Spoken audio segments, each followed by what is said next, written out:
Pihak Kejaksaan Negeri Lok Sumawe pada 6 Februari 2024 melimpahkan 5 tersangka dalam kasus dugaan tindak pidana korupsi pada upah pungut pajak penerangan jalan atau PPJ di Badan Pengelola Keuangan Daerah atau BPKD Lok Sumawe pada penuntut umum.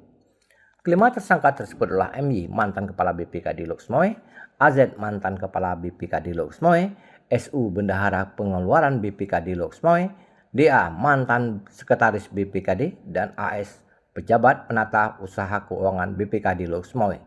Menurut penyidik, kelima tersangka sudah mencukupi dan lengkap berkas perkaranya sehingga dilimpahkan kepada penuntut umum untuk nanti diajukan ke depan persidangan.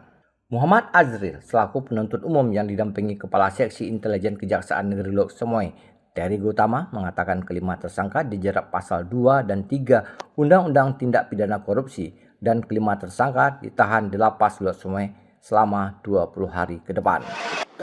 Sekarang ini sudah masuk tahap 2, yaitu serah terima tersangka dan barang bukti.